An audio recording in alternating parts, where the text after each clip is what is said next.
1장 35절에서 39절까지 함께 읽으십시다. 새벽 오히려 미명에 예수께서 일어나 나가 한적한 곳으로 가사 거기서 기도하시더니 그와 함께 있는 자들이 예수의 뒤를 따라가 만나서 가로되 모든 사람이 주를 찾나이다. 이르시되 우리가 다른 가까운 마을로 가자. 거기서도 전도하리니 내가 이를 위하여 왔노라 하시고 이에 온 갈릴리에 다니시며 저희 여러 회당에서 전도하시고 또 귀신들을 내어 쫓으시더라. 아멘. 우리가 정리해야 될 한국 개신교의 유산이라는 거창한 제목으로 우리가 함께 공부를 해보려고 합니다. 구소련에 스탈린이 죽은 다음에 스탈린 시대가 드디어 막을 내렸지요. 스탈린은 수십 년에 걸쳐서 구소련을 철권 통치한 아주 무시무시한 독재자입니다. 소련이 독일과 전쟁을 해서 죽은 국민보다 스탈린 치하에서 죽은 국민들의 숫자가 더 많습니다. 더 많은 소련 국민들이 굶어 죽고 또 처형당해 죽고 숙청당하고 그랬습니다. 아주 그 무시무시한 시대였습니다.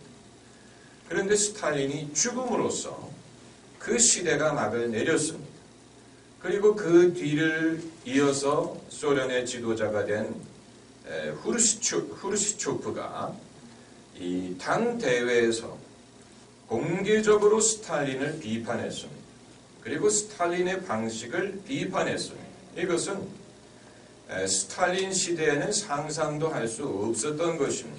왜냐하면 그가 엄청난 권세를 가지고 철권 통치를 했기 때문에 누가 공식적으로 그를 비판한다는 것은 상상할 수 없었던 일입니다. 그러나 이 소련이 아무리 공산주의 국가라고 하더라도 너무 한 사람의 독재자에 의해서 너무 피해를 입고 그동안에 그 피해가 너무 심했기 때문에 이제 그 과거를 청산하고 새로운 미래를 열기 위해서는 그냥 대충 넘어가는 게 아니고 공개적인 자리에서 또 공식적으로 스탈린의 잘못 또 그의 시대를 청산하고 그리고 이제 새로운 미래를 열 수가 있었다는 얘기지요. 지난 수십 년 동안에 사실 한국의 개신교는 이미 오래전부터 비판에 직면해 왔습니다. 이건 새삼스러운 일이 아닙니다. 이미 수십 년 전부터 개신교의 여러 가지 행태를 비판하는 목소리가 있었습니다. 그러나 그건 이제 주로 비기독교인들 또 세상으로부터의 비판이었고 신실한 신앙을 갖고자 하는 사람들은 그래도 우리가 긍정적으로 생각을 하자. 득보다 실보다 득이 많지 아니하냐. 믿음으로 은혜로 우리가 생각을 하자. 이런 식으로 넘어간 경우가 많이 있었습니다. 그런데 이제는 그 상황이 그냥 대충 넘어가서는 오히려 이제 그동안에 쌓인 축적된 문제들을 해결할 수 없고 그 문제가 이제는 우리를 그 문제 속에 한국의 개신교가 익사할 수 있는 그런 상황에 이르렀다고 봅니다. 그래서 이제는 세상이 불신의 관점에서 비판을 하도록 내버려 두기보다는 마치 그 중세의 교회 개혁자들처럼 신앙의 입장에서 성경의 입장에서 또 우리 자신에게 그 올바른 신앙을 적용하기 위한 그런 관점에서 그동안 개신교의 잘못된 관행이 무엇인가를 파악하고 그것을 지적하고 또 그 유산으로부터 우리가 벗어나야 될 필요가 있다고 보는 것입니다. 우리가 공부하려고 하는 것은 현재 개신교회의 어떤 그 실수라든가 또 도덕적인 문제는 아닙니다. 그건 어느 시대든 실수라는 것은 어느 시대에든 일어나는 일이고 또 도덕적인 문제도 어느 시대에든 발생할 수 있는 것입니다.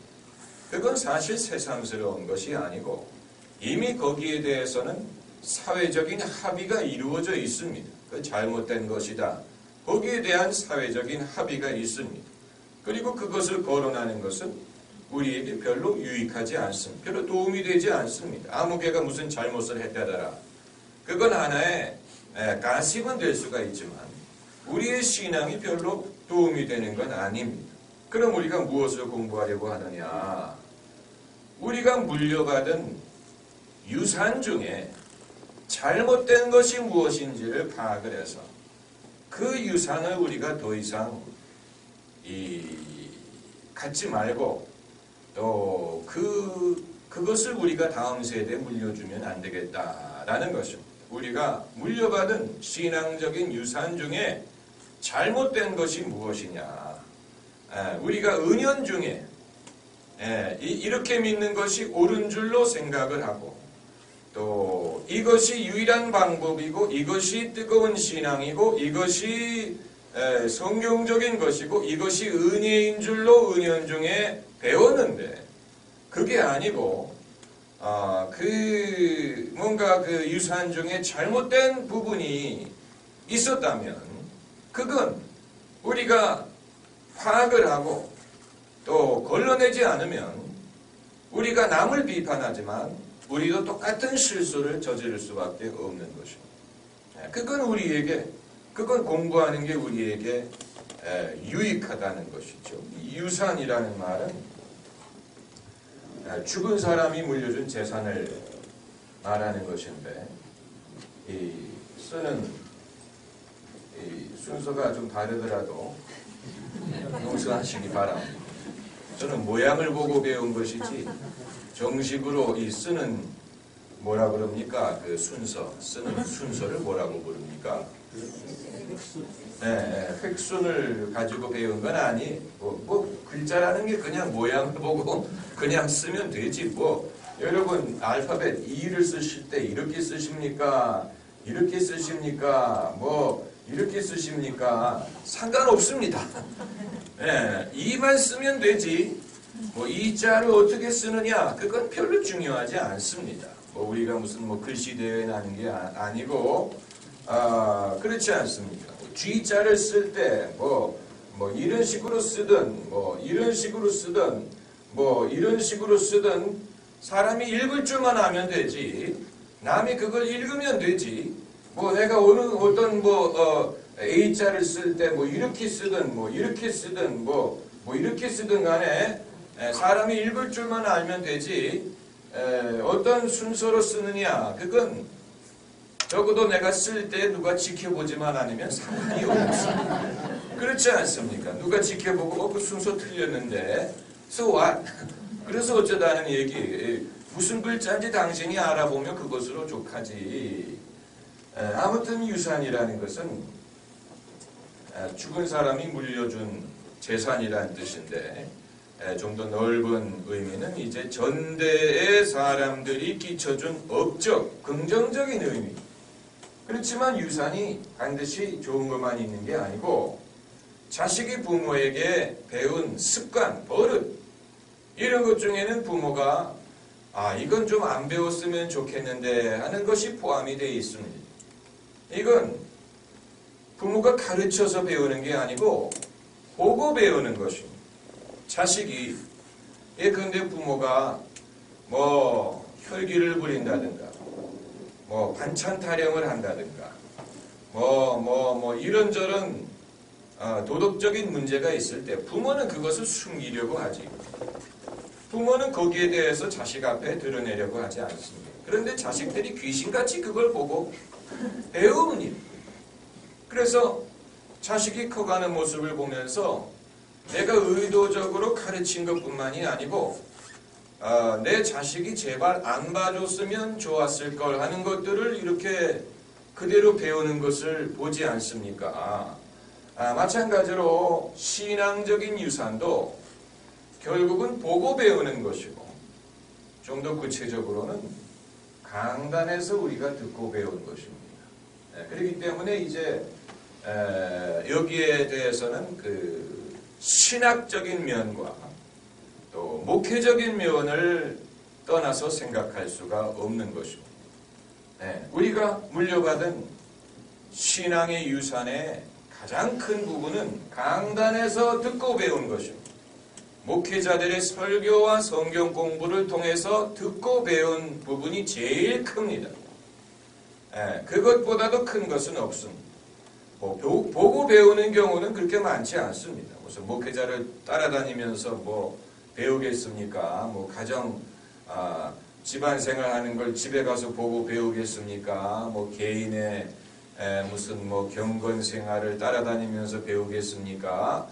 성도들이 목회자와 신앙의 지도자를 접할 수 있는 거의 유일한 방법은 이제 강단에서 설교와 성경 공부를 통해서 배우는 것인데, 그렇다면 우리가 물려받은 잘못된 유산들이 강단에서 전해진 부분들이 많다는 것입니다. 그렇기 때문에 신학적인 면과 목회적인 면이 차지하는 비중이 많습니다.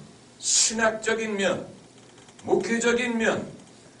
그렇기 때문에 이것은 개인의 어떤 그 도덕은 일단 배제하는 것입니다. 개인의 어떤 도덕적인 무슨 세습을 한다든가 무슨 이런 저런 실수, 이런 것은 이제 그 본인의 실수이지만, 우리가 말하고자 하는 것은 우리가 그동안 강단을 통해서 배웠던 설교와 성경 공부를 통해서 배웠던 신학적이고 목회적인 유산 중에 잘못된 것이 무엇이냐.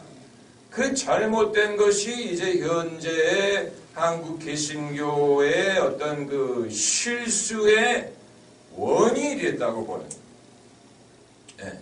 우리가 어떻게 보면 우리 모두가 앓고 있는 병폐라고도 볼 수가 있는 거죠.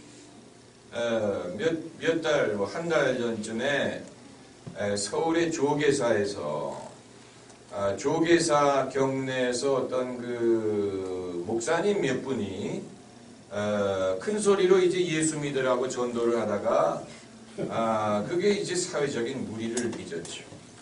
그 왜 남의 절간에 들어가 가지고 거기서 전도를 할 생각을 했는지, 그것도 이 미묘한 시점에 왜 그 언론을 탈 줄을 생각을 못한 것인지, 왜 남의 절간에 들어가서 예수 믿으라고 소란을 피웠는지, 그리고 그게 과연 먹혀들 것이라고 생각을 했는지, 일단 그걸 떠나서 그분들은 그게 잘 믿는 것으로 생각을 합니다. 그것만은 분명한, 그렇게 하는 것이 잘 믿는 것이라고 생각을 했어요. 그렇다면 그동안에 우리 모두가 그런 식으로 배웠다는 얘기예요. 그분들뿐만이 아니고 다른 사람은 그럴 만한 용기나 광기가 없어서 못한 것이지, 사실 그동안의 대다수의 한국의 개신교인들이 그런 식으로 배워왔다는 얘기. 그렇게 하는 것이 전도하는 것이고, 그렇게 하는 것이 잘 믿는 것이고, 그렇게 하는 것이 뜨거운 신앙인 것으로 그동안에 배워왔어요. 다만 용기가 없어서, 또 그럴 만한 어떤 광기가 없어서 그렇게 하지 못한 것뿐이지, 그런 식으로 뭔가 길거리에서 외쳐야 된다는 생각, 또 내가 모르는 익명의 다수를 향해 담대히 외치는 것이 그게 정말 담대한 신앙이다라고 우리가 배워왔어요. 또 그렇게 하지 않는 것이 비겁한 것이고, 이 주님을 사람들 앞에서 시인하지 않는 것이라고 우리가 배워왔어요. 그리고 그렇게 해서 사람들을 많이 전도했다는 사람들에 대하여 간접적으로 들어왔어요. 누구인지는 증명할 수가 없지만 그런 사람이 있대더라는 말을 많이 들어봤어. 아무개 교회, 아무개 권사님이 아파트에 엘리베이터를 오르락내리락 하루 종일 오르락내리락 하면서 타는 사람들마다 족족 전도를 해가지고 전도왕이 됐다. 이건 실제로 있었던 얘기입니다. 그런 이야기가 이제 구체적인 사례로 강단에서 증거가 돼요. 아무개 권사님이 아파트 엘리베이터 오르락내리락 하면서 이제 타는 사람들을 전부 다 전도해서 많은 사람들을 교회로 인도했다더라. 여러분, 만일 여러분 아파트에서 여러분이 그렇게 하시면 경비원이 와서 잡아가. 당장 신고가 들어갑니다. 이상한 사람이 엘리베이터에서 내리지 않고 계속 오르락내리락 하는 게 카메라에 잡히고 그건 만약에 그렇게 한다면 아마 대다수의 동네에서는 기피 대상 인물이 될 것입니다. 그건 상상을 할 수가 없는 거예요. 도대체 내가 살아온 환경에서 누가 그렇게 했다면 제가 목사지만 낮에 엘리베이터를 tas는데 어느 아주머니가 거기에서 내리지 않고 이렇게 지켜보면서 먹잇감이 왔구나 하고 지켜보면서 저한테 말을 건다든가 교회를 다니시나요? 이런 식으로 하면 일단 무섭고 엘리베이터 안에 누가 내리지 않고 나에게 말을 건다는 게 얼마나 사실 생각하면 섬뜩하지요. 그렇기 때문에 그런 사례를 교인들에게 가르치는 목사님도 어떤 실적 그렇게 해서 몇 명을 전도했다더라 이것만은 생각하지 말고 일반적으로 그것이 상식이 통하는 일인지를 먼저 판단을 했었어요. 그래서 남들이 그것을 과연 흉내낼 수 있는 것인지 이것이 다른 데서도 재생될 수 있는 것을 가르치는 것인지 아니면 어떤 극단적인 경우를 가르치는 것인지 이것을 판단을 하고 그리고 가르쳐야 되는데 그러나 그런 판단 없이 분별이 없이 실적만을 보고 아무개가 어떻게 했대더라 이런 식으로 교인들에게 강요하는 방법으로 닥달하는 방법으로 왜 여러분은 그렇게 하지 못하느냐. 그렇게 하지 못하는 사람들은 믿음이 없는 것이고 담대하지 못한 것이고 예수님의 말씀을 순종하지 않는 것이라는 식으로 가르쳐 우리가 그런 가르침을 배워왔고 또 그것을 당연하게 여겼어. 당연하게 여겼어. 그런데 사실 성경을 우리가 제대로 읽어보면 그런 식으로 적어도 예수님의 제자들 중에 전혀 모르는 사람들을 대상으로 그런 식으로 전도한 사례는 그렇게 많지 않습니다. 모르는 사람들, 길에 가는 사람 붙잡고 예수 믿어라 이런 식으로 전혀 모르는 남을 대상으로 그런 식으로 접근해서 신앙적인 어떤 권유로 그 사람을 접근한 사람은 성경에 없습니다. 잘 찾아보세요. 예수님과 사마리아 여인은 어떻게 되는 거냐. 예수님이 처음부터 남이더라 그러지 않았어요. 대화를 시작했지. 그 대화가 성공적인 결과로 이어진 것이지 성공적인 결과로 이어지지 않았을 수도 있는 것이죠. 예수님도 그냥 길에 가는 사람들 붙잡고 나를 믿어라라든가 회개하라든가 이런 식으로 하지 않으셨어요.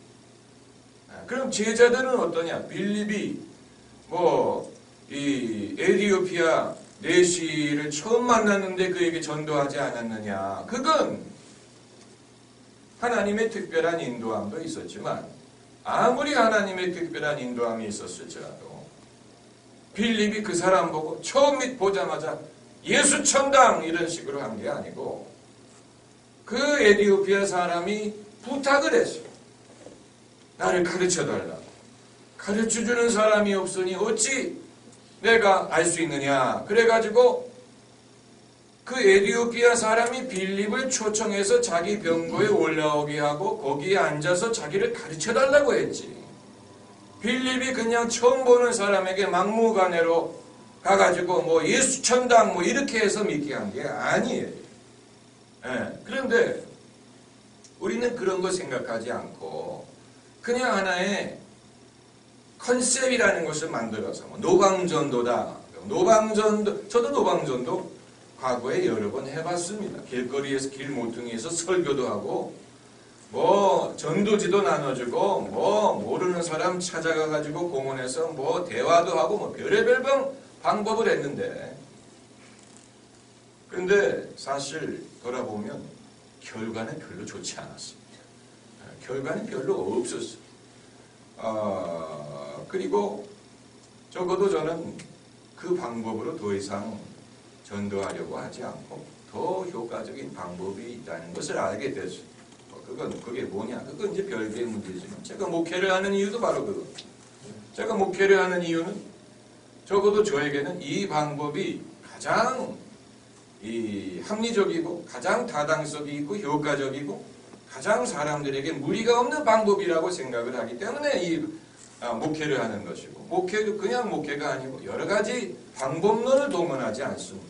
전도지를 만들고 설교지를 만들고 TV에 설교 녹화를 내보내고 인터넷에 그것을 올리고 뭐 성도들이 이제 여러분들이 주변에 있는 친구분들을 교회에 모시고 오는 것이 하나의 방법이고 팀웍을 통해서 그것이 이루어지는 것이죠. 예수님이 갈릴리 호숫가를 지나실 때 이 베드로와 시몬과 안드레가 무엇을 하고 있었습니까? 그물을 던지고 있었어요. 그물을 던지고 있었어요. 왜냐하면 그들은 어부였기 때문에. 또 예수님이 조금 지나가시니까 요한과 야고보가 무엇을 하고 있었습니까? 그물을 깃고 있었어요. 이게 상징적인 사건이지요. 그물이라는 것은 고기를 잡는 도구인데 예수님은 그들을 무엇을 낚는 어부가 되게 하셨습니까? 사람을 낚는 어부가 되게 하셨어요. 그렇기 때문에 물고기를 잡기 위해서도 그물이 필요하지요. 마찬가지로 사람을 낚기 위해서도 그물이 필요한데 그물은 던질 때도 있고 기울 때도 있고 그물은 네트죠. 네트. 인터넷 할 때 네트. 그물은 이렇게 생겼어요. 이게 네트예요. 물론 이거보다는 촘촘하지요. 잡으려는 고기의 사이즈에 맞춰서 그물을 만들겠습니다만은 네트라는 것은 뭐라고 번역하면 좋겠습니까? 그물이라고 번역하겠죠. 그물망. 그물망은 이제 이런 여러 섬유가 서로 교체하면서 그것이 이제 그 고기를 잡는 것처럼 사람을 낚기 위해서도 여러 사람들, 여러 성도들이 네트를 만들어야지.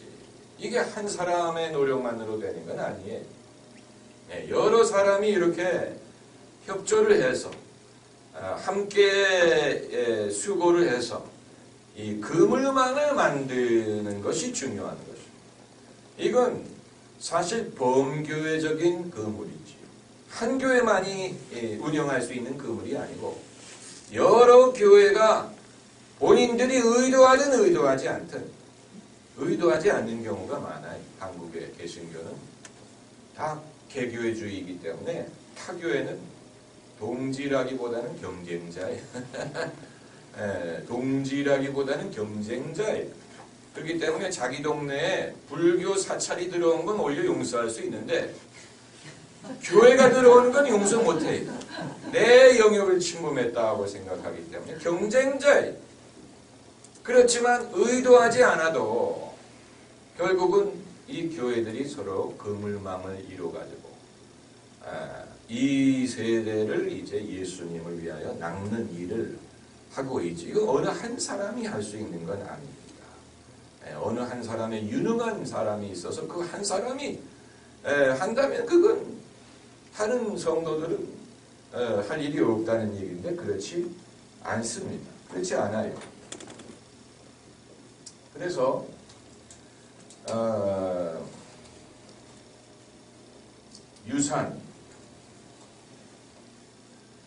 유산이라는 것이 반드시 좋은 것만 있는 게 아니고 잘못된 유산도 많이 있습니다. 특별히 신앙적인 면에 있어서는 모든 면에 있어서 그렇죠. 우리나라가 뭐 정치적인 유산, 뭐 문화적인 유산, 뭐 교육적인 유산, 뭐 이런 또 기질적인 유산 이런 것 중에 사실 안 좋은 것들 많이 있습니다. 뭐 빨리 너무 성급하다든가 또 너무 그 실적 위주로 겉만 번지르르하게 해가지고 뭐 다리를 지었는데 뭐 무너진다든가 뭐 이런 것이라든가 정치적인 유산도 뭐 권위주의든 지역주의든 뭐 나쁜 유산들이 많이 있죠. 우리가 벗어버려야 돼요. 그런데 신앙의 유산은 이제 제가 스탈린의 스탈린의 시대가 막을 내리는 것에 대해서 말씀을 드렸는데 정치와 종교의 차이점.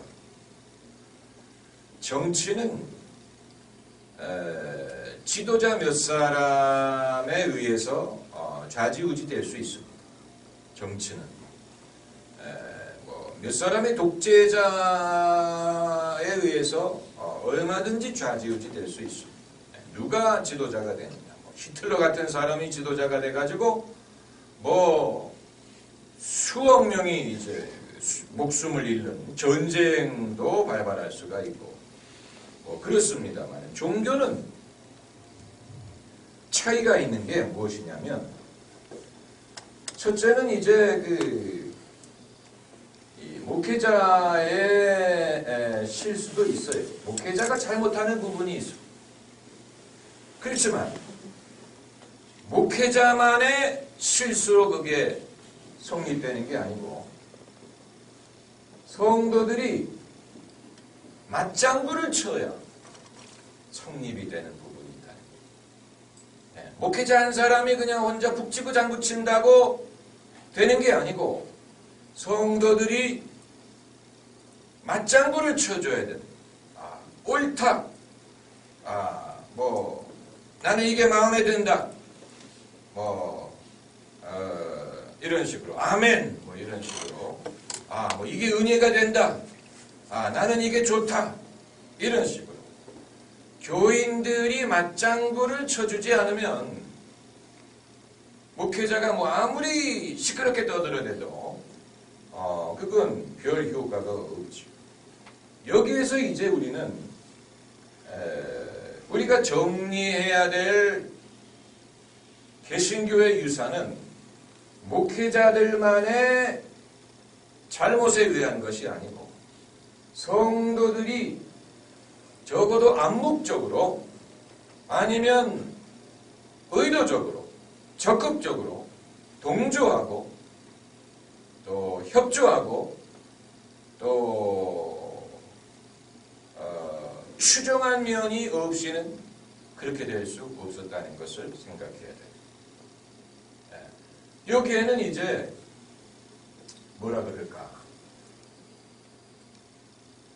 주범이 목회자라면 성도는 공범과도 비슷하다.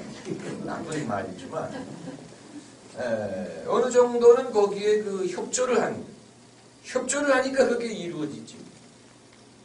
그래서 좀 극단적인 방법으로 이것을 묘사하면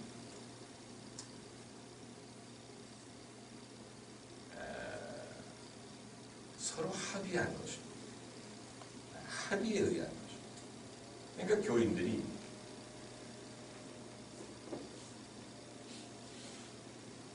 우리는 당신이 가르치는 것이 마음에 들고 우리가 그것을 따를 테니 우리가 당신을 지지할 테니 당신은 이런 식으로 우리를 가르쳐 주시오. 그 이후에는 우리에게 다른 것을 요구하지 말고 우리가 당신이 가르치는 요대로 신앙생활을 해드릴 테니 그 이후의 것을 우리에게 요구하지 말아달라는 암묵적인 어떤 합의가 이루어지는 거예요. 특별히 성장하는 교회, 또 인기가 있는 교회, 일수록 더 그렇습니다. 어떤 암묵적인 합의가 이루어져요. 사람들이 당신이 가르치는 것이 우리는 마음에 들고 당신이 가르치는 것을 우리가 따라드리겠소. 다만 그 이후의 것을 우리에게 요구하지는 마시오. 이런 물론 그렇게 말하지는 않습니다. 그 이후의 것을 우리에게 요구하지 말라. 이렇게 말하지는 않습니다. 그러나 거기에 이제 어떤 합의가 이루어지는 거예요. 목회자는 목회자대로 내가 요런 식으로 가르쳤더니 교인들이 좋아하더라. 교인들이 따라오더라. 이대로 하면 생산이 있겠다. 이대로 하니까 사람들에게 인기를 얻더라. 이런 어떤 계산이 작용을 하는 서로 이게 이루어져요. 서로. 그렇기 때문에 이것은 목회자들만의 어떤 광어라고 말할 수가 없는 것이죠. 정치와는 달리. 그렇기 때문에 이건 이제 다른 경우입니다만 이단과 사이비에 대해서도 이단과 사이비, 지금 우리가 이단에 대해서 말하는 건 아닙니다만 이단과 사이비를 말할 때 그 지도자도 잘못이지만 따라간 사람들도 잘못이 있는. 왜 그걸 분별하지 못했느냐. 과거에 무슨 박태선이라든가 그 이후에도 한국에는 얼마나 이단과 사이비가 많습니까? 그런데 그 따라간 사람들에게 왜 당신은 문제가 있다는 걸 알면서도 따라갔느냐? 이걸 물어보면 아마 할 수 없었다라든가 불가항력적이었다라고 말하는 사람은 별로 없을 겁니다. 그들은 솔직하게 대답을 한다면 그게 마음에 들었다 이렇게 대답할 거예요. 난 그게 좋았다. 난 그게 나하고 잘 맞았다. 나하고 통했다. 이런 식으로 대답할 거예요. 어느 누구도 나는 원치 않았는데 할 수 없이 끌려갔다고 말하는 사람은 아무도 없어요. 난 그게 마음에 들었다. 난 박태선 교주가 물에다가 안수해가지고 성수라고 생수라고 나눠주는 것을 나는 그걸 정말 그 물을 마시면 병이 낫는 줄로 알고 나는 양잿물이라도 나는 마실 준비가 돼 있었다. 이런 식으로 난 그게 좋았다는 거예요. 그게 마음에 들고 마음에 쏙쏙 들어온다. 이렇게 말하면 도리가 없죠. 거기에 대해서 우리가 뭐라고 말하겠습니까? 그러나 다만 일평생을 거기에 투자를 했는데 집도 팔고 직장도 그만두고 집 팔아서 다 헌금하고 그리고 신앙촌에 들어가 가지고 거기서 무슨 공장에서 일을 하고 일평생을 투자한 사람에게는 사실 이제 와서 뭐라고 말하겠습니까? 당신이 그때 분별력을 가지고 이게 잘못됐다는 것을 알아야 되는데 그러지 않고 왜 당신은 하라는 대로 집 팔고 땅 팔고 다 헌금하고 이제 거기 공장에 들어가서 이제는 갈 데가 없는 그런 사람들도 있다. 이게 누가 당신에게 그거 하라고 강요한 게 아니라 누가 강요한 게 아니에요. 누가 칼을 들고 강요한 게 아니고 본인이 좋아서 한 거예요. 본인이 그게 옳다고 생각하고 한 것인데 그건 결국은 본인의 분별력에 큰 흠이 있었다는 얘기죠. 그러니까 왜 평범한 것으로는 만족을 하지 못했느냐? 당신이 예를 들어서 이제 제가 박태선 전도관을 예로 들어서 말씀을 드리는 것인데 거기에 들어간 사람들은 과거에 전부 다 교회 다니던 성도들이었어요. 기독교인 줄로 알았어요. 박태선 장로가 정말로 하나님의 종인 줄로 알았어요. 열심히 믿으려고 하는 사람들이 거기에 따라갔어요. 그런데 그들에게 물어보고 싶은 것은 왜 당신은 평범한 것으로는 만족을 하지 못하고 그 이전에 다니던 교회가 평범하다고 생각하고 미지근하다고 생각을 하고 이것보다는 더 화끈하게 믿어야 된다고 생각을 하고 그래서 박태선 교주가 더 화끈하게 보이고 더 뜨겁게 보이기 때문에 따라가는 거예요. 그렇다면 왜 평범하고 일상적인 것으로는 만족하지 못했느냐. 이제 여기에서 우리 민족의 어떤 결점 같은 게 노출이 되죠. 우리 민족은 평범한 것으로는 만족을 잘 못하죠. 뭔가 1등을 해야 되고 뭐 단시일 내에 끝내야 되고 며칠 전에 신문 사설에도 칼럼에도 보니까 이 우리 민족처럼 단시일 내에 올림픽도 개최하고 월드컵도 개최하고 또 뭐 아시아 게임도 개최하고 또 모두 하고 이제 동계올림픽도 개최하려고 하고 이런 식으로 하는 나라가 우리나라밖에 없다는 거예요. 우리나라는 뭐 배도 만들고 뭐 컴퓨터도 만들고 자동차도 만들고 뭐 뭐도 만들고 우리가 하지 않으면 직성이 풀리지 않는 어떤 1등 이외에는 기억을 하지 못하는 그런 어떤 우리의 속성이 그게 어디 갑니까? 신앙생활에도 그대로 적용이 돼. 신앙생활에도. 그러다 보니까 분별, 또 절제라는 것은 우리 사전에 없어요. 내 사전에 절제란 말은 없어요. 절제.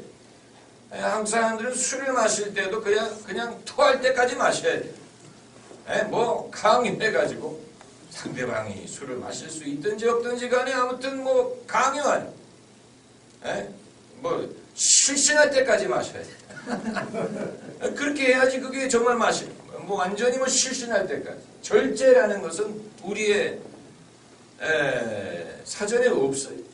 그렇지만 성경은 성령의 열매 중에 절제가 있다. 그리고 성령의 은사 중에 분별이라는 것이 있다고 말하는데 분별. 이 셰익스피어의 대사 중에 번쩍거리는 것이 다 황금이 아니다라는 말입니다. 번쩍거리는 게 다 황금이 아니다. 분별해야 되는데 영적인 분별이 그만큼 어렵죠. 영적인 분별. 사람이 모든 걸 다 분별할 수 있으리라고는 저는 기대하지 않습니다. 저는 뭐 사람 분별하는 게 어렵다고 생각을 하고 여자 분별? 그건 뭐 아니에요. 저는 여자를 이렇게 파악하고 판단하는 걸 잘 못하는 것 같아요. 남자들이 다 그런지 모르겠습니다만은 남자들은 대부분 뭐 예쁘면 다 용서가 되는 뭐 이런 말이 됩니까 그게? 어떻게 예쁘면 용서가 됩니까? 그건 분별력이 없다는 얘기죠. 예쁜 여자가 마음도 좋아 보이고 머리도 좋아 보이고 뭐 가정도 좋아 보이고 그런데 실제로 보면 안 그런.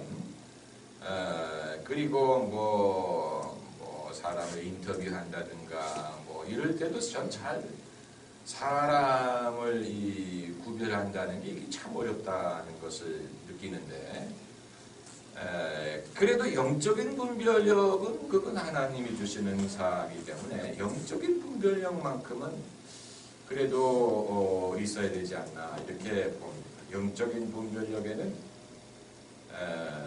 자연적인 면이 있고 초자연적인 면이 있어요. 자연적인 면은 마음속으로 싫다든가 깨림직하게 느껴진다든가 거부감이 든다든가 무섭다든가 구체적으로 말할 수는 없지만 신뢰가 안 간다든가 이제 이런 건 자연적인 분별이에요. 초자연적인 분별은 그건 초자연적인 방법으로 오는 분별인데 몸이 차가워진다든가 배가 아파진다든가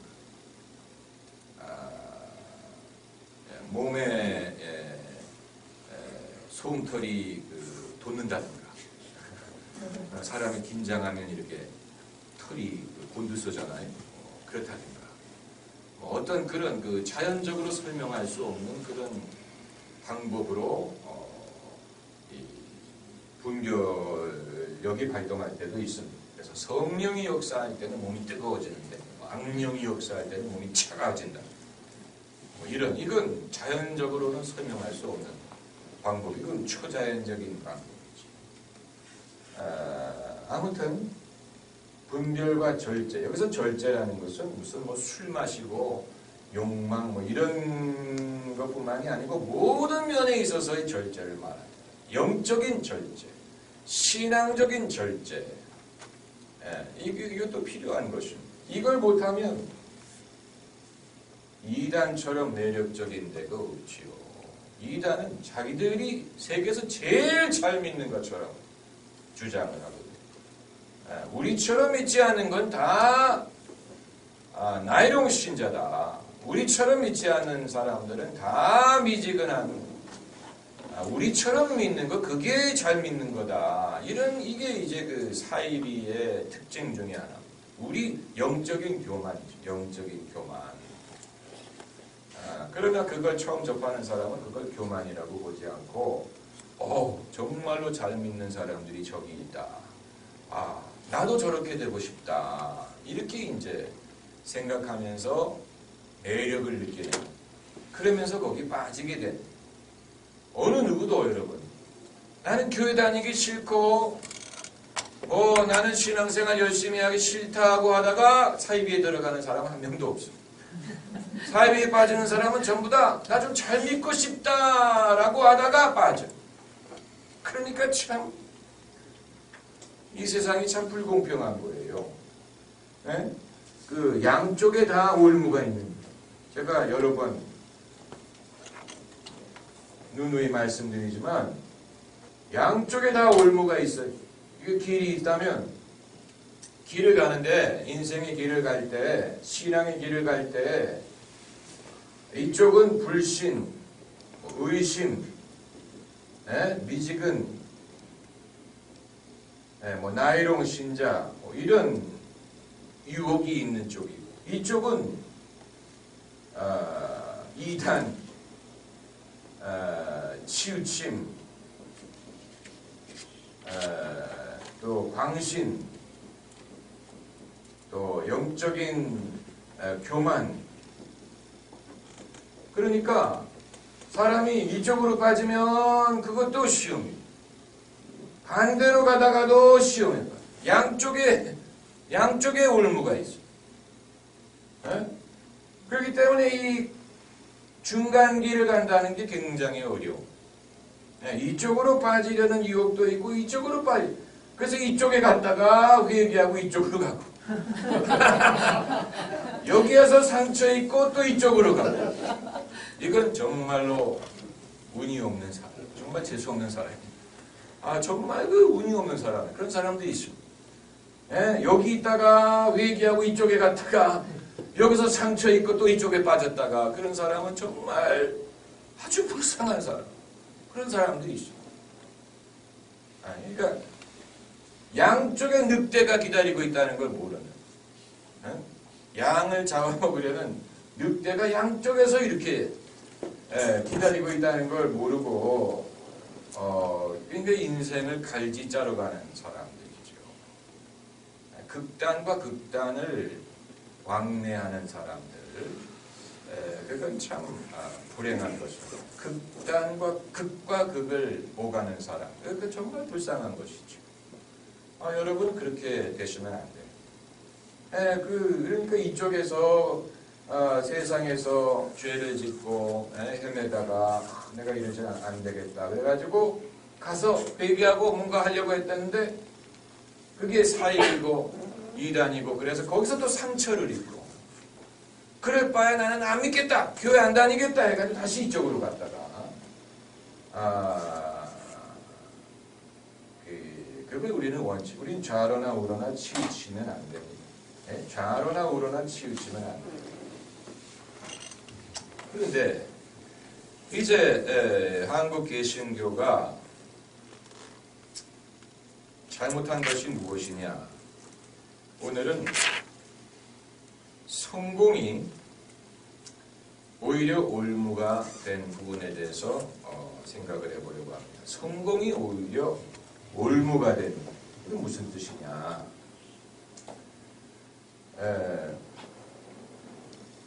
우리나라의 그 개신교 역사가 오래되지 않습니다. 1980년대가 100주년이었으니까 이제 한 30년이 지나고 100주년이었을 때가 엊그제 같은데 벌써 130년이 됐어요. 그러니까 30년이 그렇게 빨리 지나간다는 것을 생각하면 130년은 그렇게 긴 세월이 아닌 거예요. 개신교의 역사가 130년밖에 안 돼요. 그 말은 그 이전에는 기독교적인 그 바탕이 없었다는 얘기. 기독교적인 바탕이 없는 상황에서 기독교가 들어와서 그 신앙적인 배경이 없는 사람들에게 복음을 전하려고 하다 보니까 뭔가 사람들이 좋아할 만한 미끼를 던져야 해요. 사람들에게 어필할 만한 그걸 이제 그 전문적인 용어로는 이제 contextualization이라고 할 수가 있는데 context라는 말이 문맥이라는 말이고 contextualize라는 말은 이제 문맥화하다라는 말인데 그렇게 말해서는 무슨 말인지 모르고 이 말은 상황화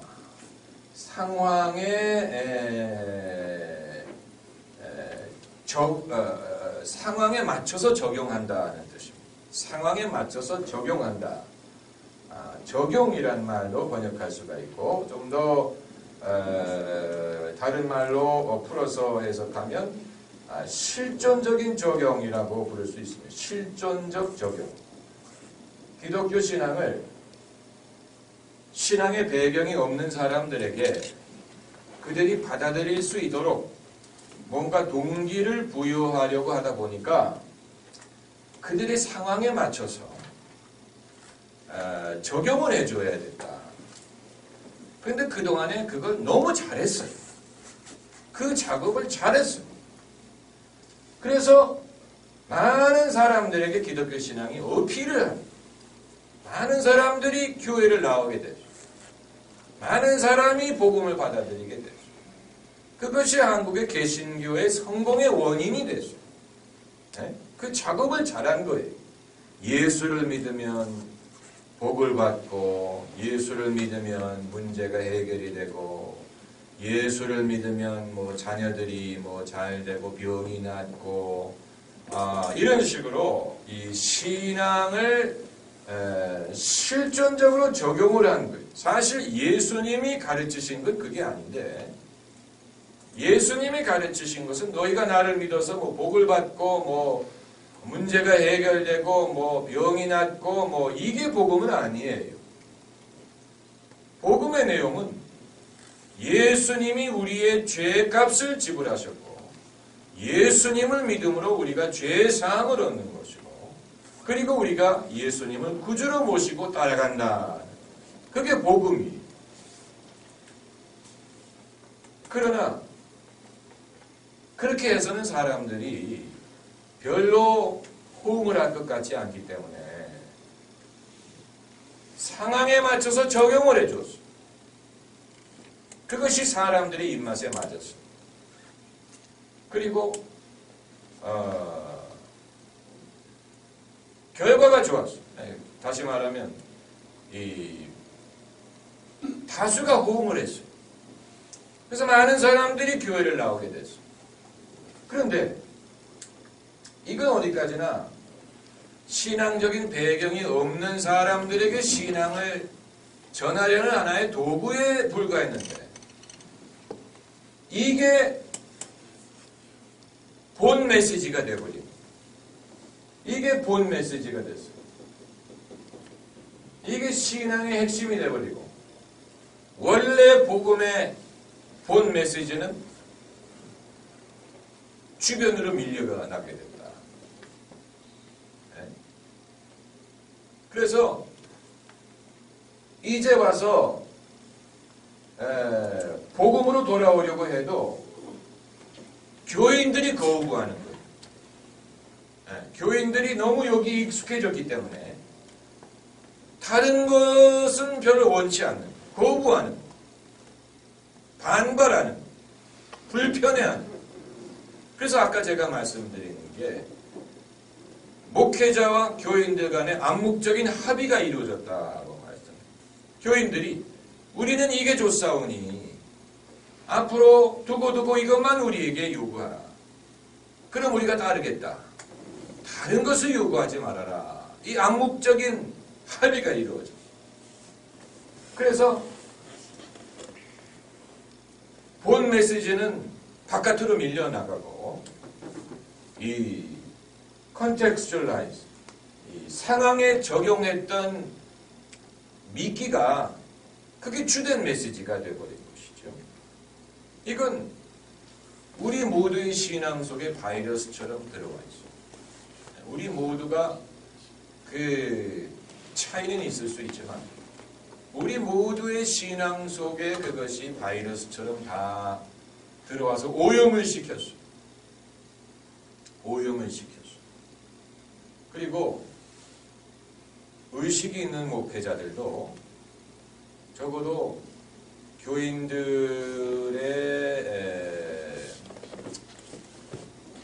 교인들의 마음을 상하지 않고 교인들을 섬기기 위해서 어느 정도는 다 이대로 따라할 수밖에 없어요.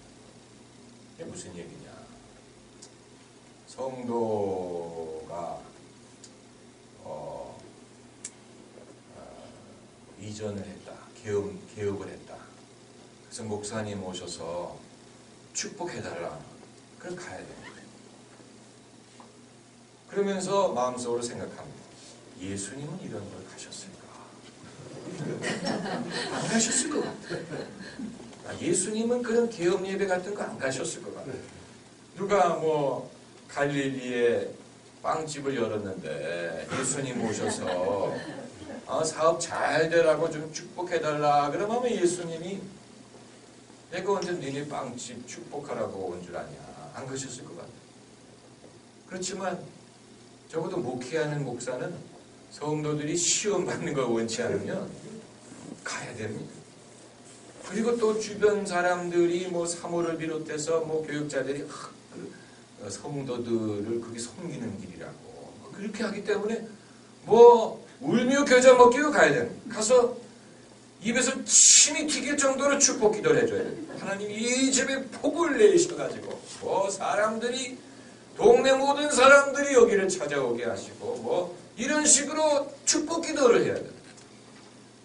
그러면서 이게 내가 젊은 나이에 세상의 영광을 버리고 하나님의 종이 되려고 할 때 내가 이 일을 하려고 이 길에 들어섰을까? 약간 헷갈리는 부분이 있는데 이게 내가 예수님의 종이 되어가지고 내가 이 일을 하려고 했나? 아무리 생각해도 약간 헷갈리는 부분이 있어. 이게 어디까지가 이게 예수님의 방법으로 성도들을 섬기는 것이고 어디가 이제 인간의 영역으로 넘어온 것인가? 이게 약간 헷갈리지요. 약간 헷갈려. 그리고 약간 한 걸음 더, 한 발 더 앞서서 가보면 성경에 예수님이 장례식을 집례했다는 성경 구절이 없어요. 예수님이 어디 장례식에 가서 무슨 예배 인도했다는 구절은 없지요. 뭐 예수님은 뭐 장례식에 가시면 죽은 자가 살아나고 이런 일은 있었지만 장례식에 가서 뭐 좋은 데 가게 해달라고 기도를 했다든가 뭐 이런 성경 구절 없어요. 그렇지만 오늘날 목회자들은 이제 성도가 세상을 떠나서 이제 그 장례식을 집례하는 것과는 별개로 약간 성격이 달라요. 약간 성격, 여러분 잘 새겨 들으셔야 돼요. 약간 성격이 달라요. 성도가 세상을 떠나서 이제 천국으로 보내는 것과 약간 다른 차원에서 성도는 아닌데 성도의 뭐 사돈의 팔촌 뭐 부모님 뭐가 어느 분이 세상을 떠나셨는데 본인은 교회를 다니시다가 안 다니시다가 우리 교회는 아니고 과거에 어느 교회를 다니셨다고 하는데 목사님 그래도 와서 좀 기도를 해달라. 그러면 경조사는 당연히 가야 된다는 게 우리의 그 도리고 당연히 가서 위로를 해야지. 근데 가서 하나님 뭐 천국에 가게 해달라고 기도를 해야 되는 건지 목회자가 기도를 하면 정말 그 기도가 효험이 있어서 뭐 고인이 구원을 얻게 되는 건지 헷갈리는 부분입니다. 내가 여기서 할 수 있는 역할이 뭐냐?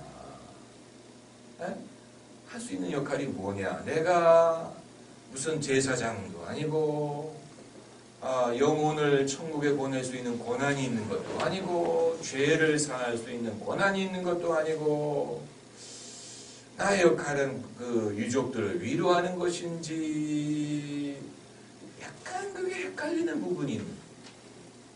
그렇지만 초청하는 쪽에서는 그래도 목사님이 오셔서 기도를 해주시면 그래도 뭐 우리 할머님이 더 좋은 데 가지 않겠나 뭐 이런 생각이 어느 정도는 있다. 무슨 말인지 아시겠지? 그렇기 때문에 우리 모두가 이 신앙을 이론적인 차원에서만 놓고 생각할 수 있는 사람은 아무도 없고 어느 정도는 상황화할 수밖에 없어요. 자기의 상황에 적용을 안 시킬 수가 없지요. 왜냐하면 우리가 인생을 살면서 예수님을 믿는 것이기 때문에 기왕이면 나의 신앙이 뭐 나의 가정이든 나의 사업이든 뭐 나의 건강이든 이런 데에 도움을 주기를 바라는 마음이 있는 건 당연한 것이지만 그 선이 어디에 있느냐는 건 이제 모호하죠. 그런데 한국 개신교가 이걸 너무 잘했어요. 이걸 너무 잘해. 세일즈맨십이 너무 뛰어났어요. 세일즈맨십이 뛰어났어요. 그래서 많이 팔렸어요. 그런데 그게 처음에는 장점이었는데 이제는 그게 올무가 돼서 여기에서 이제 신앙인들의 수는 많은데 진짜 제자들을 찾기가 어렵고 예수님처럼 자기 십자가를 지고 자기를 부인하려는 사람보다는 예수님을 이용해서 내가 뭔가 복을 받고 뭔가 내 목적을 위해서 예수님을 신앙을 이용하려고 하는 사람들이 대세를 이루게 됐다. 이건 천주교에서도 찾아보기 어려운 현상. 천주교인들은 그런 식으로 그렇게 하는 것 같지는 않아요. 개신교인들에게 두드러지게 나타나는 현상. 그러니까 과거에는 개신교의 어떤 그 탁월한 면이 이제는 올무가 돼서 우리를 옥죄이는 것이고 이게 우리의 한계가 되는 거예요. 우리의 한계가 되는 거예요. 이 부분에서 우리가 이제 밑빠진 독에 물을 붓는 격이 돼버렸다 하는 거예요. 이제는 그게 밑빠진 독이 돼버려가지고 아무리 물을 부어도 이게 독이 차지를 않고 그냥 다 새어버리는 하나님의 은혜든 능력이든 탁월한 가르침이든 간에 그게 밑빠진 독처럼 돼가지고 남지 않고 그 결과를 충분히 발휘하지 못하고 그냥 상실되는 그런 결과가 됐다고 보는 것입니다. 그러니까 누구 잘못이냐 그걸 말하는 건 별로 소용이 없어요. 알면 무슨 소용이 있겠습니까? 사실 이건 우리 모두의 우리가 공범이다. 이 일의 공범, 우리가 다 이 일에 한몫했어요. 과거에 축복 성회에 가셔가지고 열심으로 아멘 분들은 다 공범입니다. 열심으로 아멘 여러분에게 축복이 있을지어다 아멘 했던 사람들은 다 공범이에요. 다 공범이에요. 여기에서 뭐 나는 무죄하다라고 말할 수 있는 사람이 없어요. 다 공범이에요. 다 거기에 그 동조했었어요. 다 거기에 이끌렸었어요. 그런데 예수님은 이 복음의 진리를 인간의 상황에 적용화하는 것을 거부하셨어요. 예수님의 특별한 면이 여기에 있는 것이죠. 예수님은 당신의 인기이든 어떤 유명세든 또 사람들의 숫자든 이런 것에 유혹받지 않으셨어요. 성공주의가 예수님에게는 없었어요. 예수님은 성공하려고 이 세상에 오신 분이 아니에요. 그건 이미 마귀가 시험할 때 이미 물리쳤어요. 예수님은 그때 벌써 이 성공에 대한 유혹을 그냥 단번에 그냥 거부했어요. 이 유혹, 나에게 절하면 세상의 영광을 너에게 주겠다라든가 당신이 하나님의 아들이면 돌을 떡으로 만들어라는 유혹이라든가 예수님은 단번에 그거 다 거부하셨지. 성공주의라는 것을 예수님은 애초부터 거부하셨어요. 예수님은 그런 유혹이 당신 앞에 있을 거라는 걸 아셨어요. 그래서 그 유혹을 늘 떨쳐버리셨는데 오늘 이 성경 구절이 많은 목사님들이 새벽에 일어나서 기도하라고 이제 말씀할 때 이 구절을 인용하죠. 새벽 기도 참석을 이제 강조할 때 이 구절을 인용을 하는데 예수님이 이제 새벽에 일어나서 기도하셨다는 것 때문에 그런데 예수님이 일어나서 기도하셨다는 것도 중요하지만 그것보다는 이 36절에 시몬과 및 그와 함께 있는 자들이 예수의 뒤를 따라가 만나서 가로되 모든 사람이 주를 찾나이다. 이건 이제 그 어느 동네냐면은 그 시몬이 사는 동네입니다. 동네 이름이 가버나움인 것 같아요. 가버나움이 이제 작은 동네. 시몬이 가버나움에 살았던 것 같아요. 그래서 이제 가버나움에서 일어나는 일이.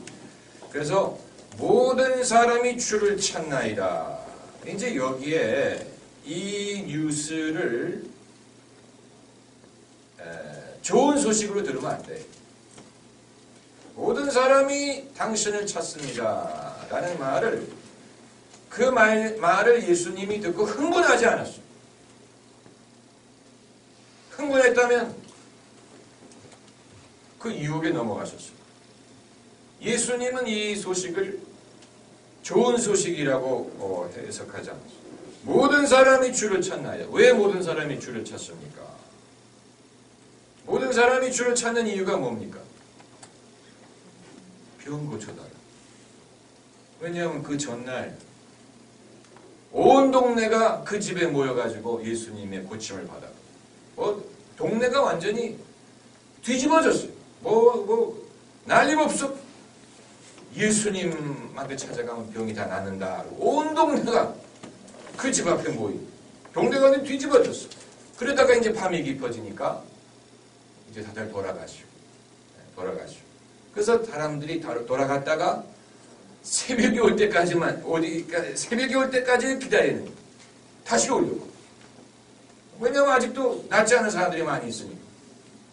그래서 예수님은 새벽에 일어나서 기도를 하고 계시는데 벌써 사람들이 와가지고 온 동네가 주님을 찾습니다.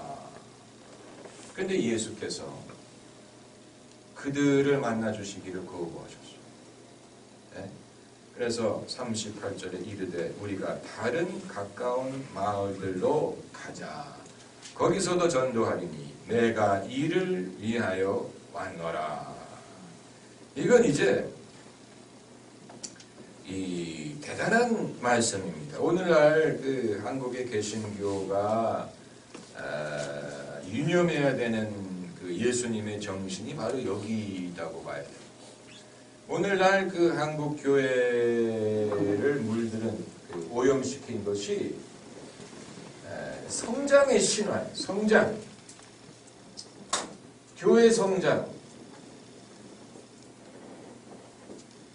얼마나 개신교가 교회 성장을 우상하냐면 신학교마다 교회 성장학 안 가르치는 교회가 없어요. 교회 성장학 학자만 붙이면 다 뭐 학술이라는 거 생각하는 거예요. 그래가지고 뭐 심지어 사모학이라는 과목도 있어요. 사모학. 아니 무슨 사모학이 사모학의 내용이 뭐예요 도대체? 뭘 가르치겠다는 거예요? 사모학을 배우는 사람은 뭐 훌륭한 사모가 됩니까? 그런데 그런 책이 있더라고요. 사모학. 한 가지 목사가 되려는 젊은 남자들이 한 가지 늘 염두에 돼. 사모학을 공부한 여자하고 절대로 결혼하지 않아. 그런 여자는 멀리하는 이상한 여자. 남자도 생기기 전에 사모학부터 공부하고 있으니까 아니 그 도대체 어느 목회자를 만나가지고 그 삶으려고 사모학을 공부하고 있었지 도대체. 그래가지고 뭐 어떤 목적을 이루려고 하는지 이상하지 않습니까? 어떤 신학생이 프로포즈 하기도 전에 사모학부터 공부를 하고 있으니까 이상한 거죠, 이상한 거. 그럼 본인이 차라리 목사가 되든지 왜 사모학을 공부하면서 사모가 돼가지고 도대체 뭘 하려고 하는 건지 도대체. 학자만 붙이면 되는 줄로 아는데 여러분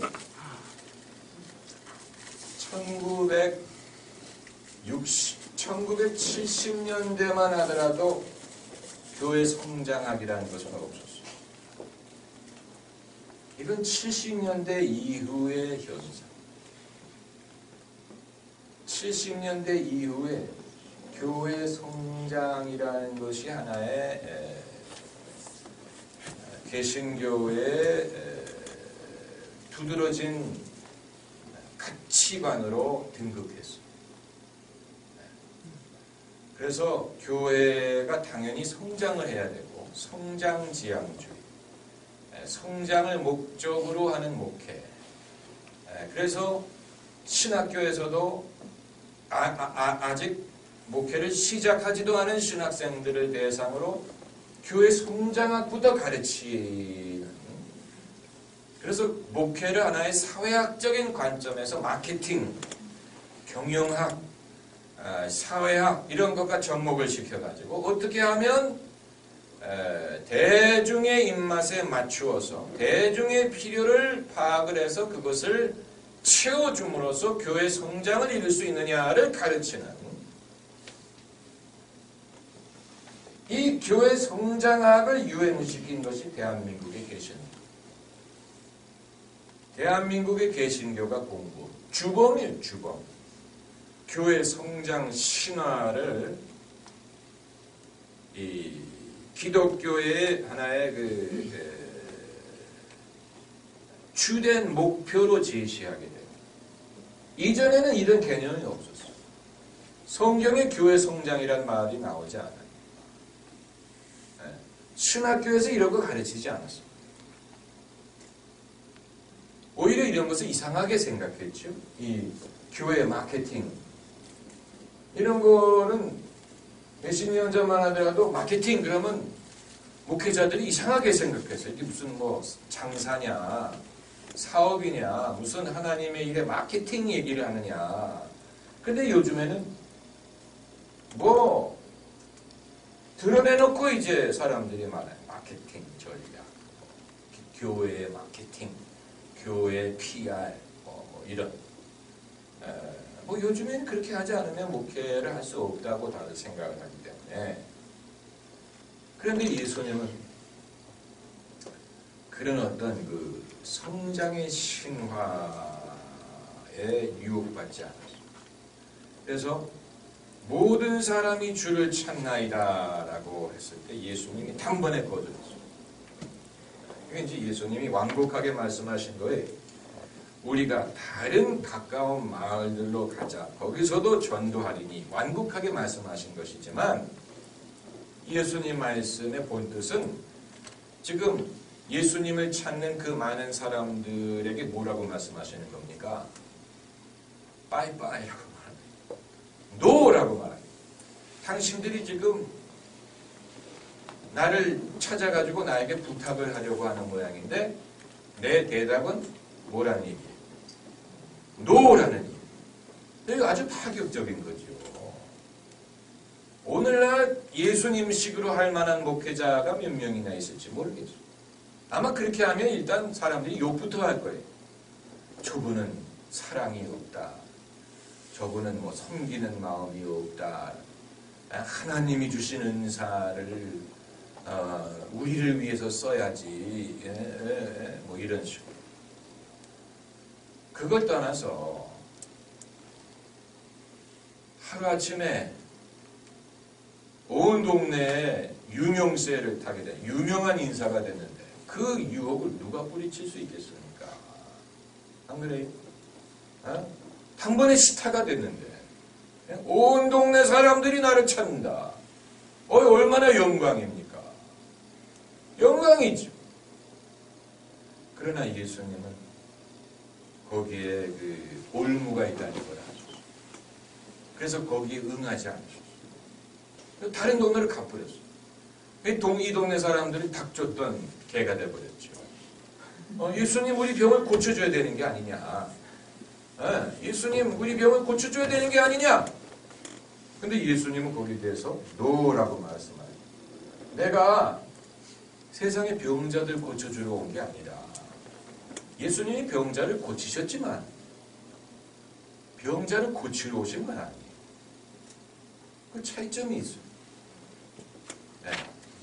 예수님이 병자를 고치셨지만 그건 어디까지나 천국을 전하기 위해 천국을 전하는 과정에서 하신 것이지 이걸 배제하고 그냥 사람을 고치기 위해서 오신 건 아니에요. 예수님은 서비스업을 하러 오신 게 아니에요. 네? 교회가 이 섬기는 단체지만 서비스업은 아니에요. 그 차이를 아셔야 됩니다. 서브하는 것과 서비스는 다른 거예요. 우리는 사람들을 섬겨야 되지만 그렇다고 사람들에게 서비스업을 제공하는 건 아니에요. 서비스업은 무슨 뭐 식당이라든가 무슨 뭐 편의점이라든가 뭐 숙박업이라든가 뭐 호텔이라든가 뭐 이런 건 서비스업이죠. 네? 고객의 입맛에 맞춰서 고객을 만족시키는 그게 서비스업이죠. 네? 근데 교회는 서브는 하지만 서비스업은 아니에요. 교인들의 입맛을 맞추고 그들을 만족시키기 위한 건 아니에요. 교회의 목적이 거기에 있는 건 아니에요. 그럼 어디에 있느냐? 그건 이제 앞으로 우리가 두고두고 제가 첫날 다 말씀드릴 수 없잖아요. 네. 우리가 두고두고 공부를 해야 되는 부분인데 그러나 이제 오늘 말씀드린 것이 가장 그 핵심에 있다고 보면 됩니다. 여기에서 이제 우리가 빗나가기 시작하는 것이죠. 그래서 우리의 어떤 단기적인 성공을 가져다 주었던 것이 장기적으로는 오히려 성숙과 신뢰와 순수함을 가로막는 올무가 되어버렸다. 단기적인 성공을 가져다 준 것이 장기적인 성숙을 가로막게 되죠. 그렇게 될 줄 누가 알았겠습니까? 그렇게 될 줄 누가 알았겠어요? 뭐 그런 건 사회에서도 얼마든지 찾아볼 수 있죠. 그 뭐 서프라임 모기지가 아니지요. 서프라임이 잘 나갈 때는 아주 좋았어요. 그런데 미국 경기가 돌아서게 될 줄 누가 알았습니까? 그러니까 그렇게 되니까 완전히 다 망하잖아요. 은행에서부터 뭐 빚을 내 가지고 모기지 내 가지고 집 샀던 사람들 뭐 다 그냥 타격을 입잖아요. 그렇게 될 줄 누가 알았어요? 단기적인 어떤 성공에 취해 가지고 그게 장기적으로 얼마만큼 피해가 될 줄 몰랐지요. 교회도 마찬가지, 신앙도 마찬가지.